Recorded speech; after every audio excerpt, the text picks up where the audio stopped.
I enjoy what I'm doing. I certainly loved my years in the NBA, doing the different things I did. And I enjoy what I'm doing now. I try not to look too far ahead. I like living in Southwest Virginia, and I like what Radford has been able to offer me, and I enjoy working with our players. We have a lot of good young players that I'm anxious to see how they develop over the next couple of years. But never say never. You just don't know what's lurking around the corner. I enjoy the pro game. I enjoy international basketball. One of these days, I want to pick up and come to Israel. So you never know. Coach a team in your league someday. But I just love basketball. I've been fortunate enough to have a chance to do a lot of different things in a lot of different cities. And I can honestly say that I've never felt like I've worked a day in my life because I've always been able to do something I really enjoy. The only caution I would give you against coaching in Israel is there seemed to be a bit of turnover with our teams. Just a bit. It's almost like the NBA, huh? Maybe even a little worse, but yeah, just as bad. So, Coach, you're an assistant in... I'm sorry. Go ahead, I'm sorry. No, I was going to say you're an assistant in the ACC, and now you're head coach in the Big South. What are the challenges that you face in a conference that may not be as well known as some of the power conferences? Well, I think it's the same challenges that every coach in any conference. I mean, usually your team has the resources, hopefully, to be competitive within your conference. All the coaches at every school, certainly in Division I basketball, and even non-Division I, Division II and III basketball, they know what they're doing. So, every night you get ready to play a team, that coach has players that are pretty good, and that coach knows what he's doing, and it's your guys against their guys, and hopefully, you've worked with your team to where they're developing and getting better each and every day. And I think that's just the challenge inherent with coaching, to try to be able to recruit or find self-motivated players who will work hard every day to try to get better, and at the end of the game, you feel you gave it your best shot. And most coaches can live with the outcome as long as they feel their team didn't beat themselves, or or at least that their team gave it their best, really gave it their best. That's really what coaching is all about, to try to get a group of people together to play as hard as they can and try to be pretty smart out there on the floor and trust each other. And at the end of the game, just know that they can live with the outcome because they did as well as they can possibly do. Coach, you took over a team that frankly wasn't very good. How did you make the turnaround so quickly? Well, I was lucky a little bit in that we were able to recruit a very, very good player. I inherited some pretty good young players that just needed to develop and gain experience, and they were good kids, and they took to our coaching and got better. But also, we added a player that turned out to be the best player in the league for 2 seasons, and some people think maybe the best player that ever played in the league, Art Barakowski. So I think we know what we're doing, but it sure helps to have a guy who just about every single night you step out on the floor, he's the best player on the court. So Art made us look good for 2 years, getting just about every rebound and being the toughest matchup around the basket for any team that we played. Do you have a specific coaching style, and did you have any coaching mentors growing up or coaches that you really wanted to emulate? I know you mentioned Jimmy Lynam earlier.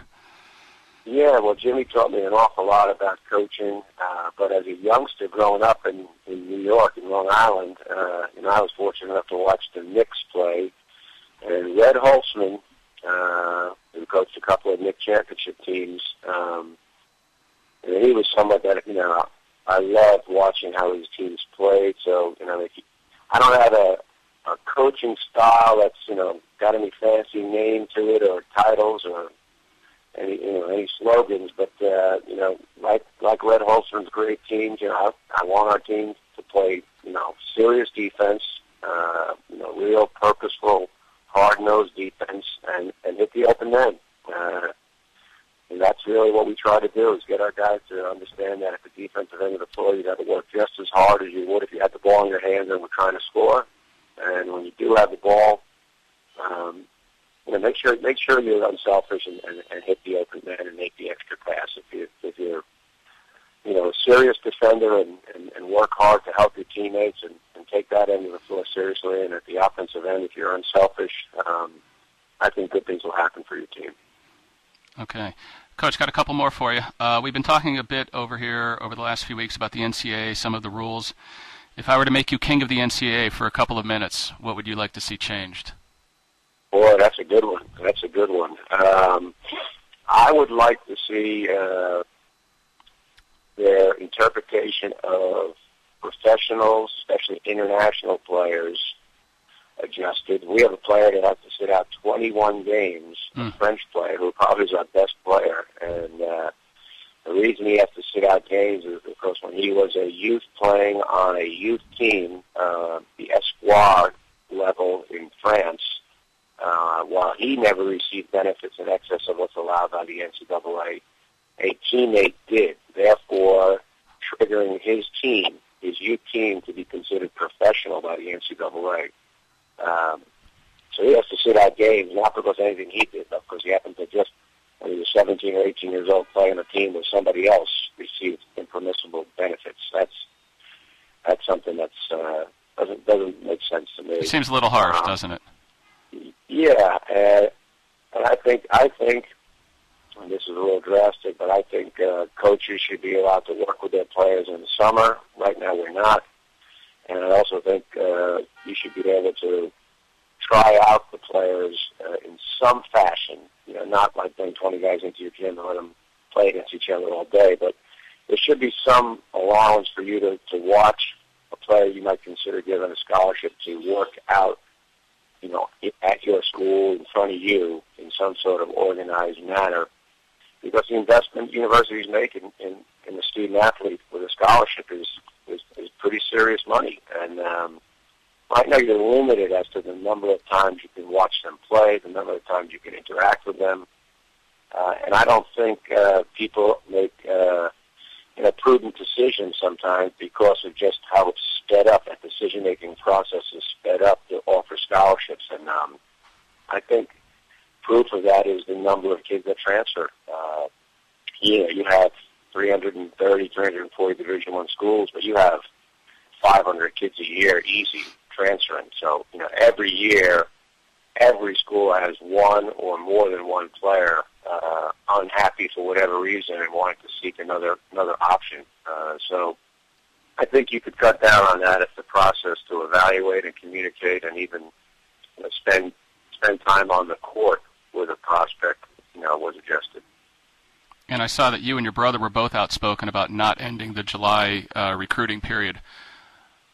Is that right into that as well? My background in the NBA with trying to evaluate players to draft somebody taught me that, the more times you see a player, the better position you'll be in to evaluate them. And I really believe in the evaluating process, that you need to study players. So you make a good decision as to who to offer a scholarship, and also so the player is in a position to know that, you thoroughly know that player well enough that it is a good fit for your school. Sure.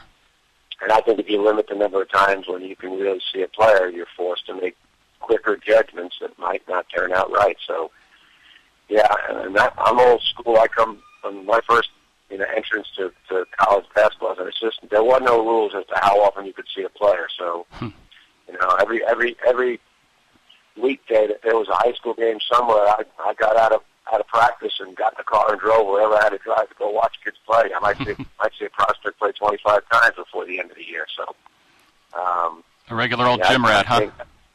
Well, just trying not to make a mistake. and I do enjoy watching games, so a little bit of both.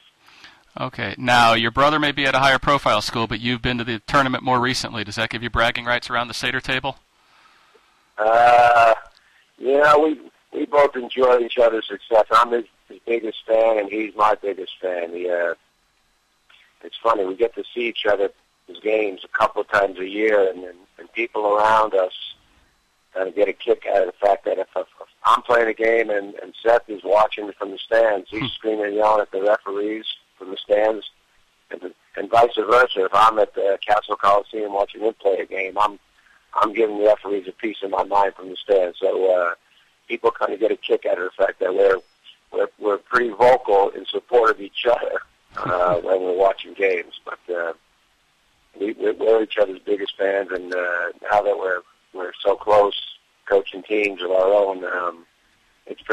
we can, seek counsel from each other and get, an independent view of what our teams are doing that might help us down the road.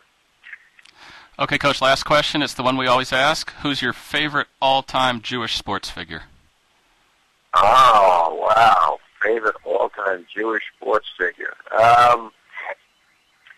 I probably have a couple. I probably would have to say, Red Holtzman,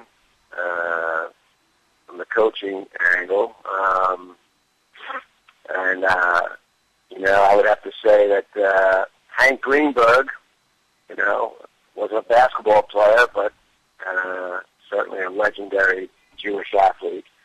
And I would say Mark Spitz, another legendary Jewish athlete. Those would be three that would come to mind. Excellent choices. Coach, we thank you. Hey, and then I'd be remiss if I didn't say, throw a name out that a lot of Israeli sports fans will be familiar with, certainly. An old high school buddy of mine, Lou Silver. So, hey, how's that one? All right. Coach, we thank you for coming on Israel Sports Radio, and we want to wish you good luck on the rest of the season. We appreciate it. All right. Thank you. It's been fun. Take care. Good luck, guys.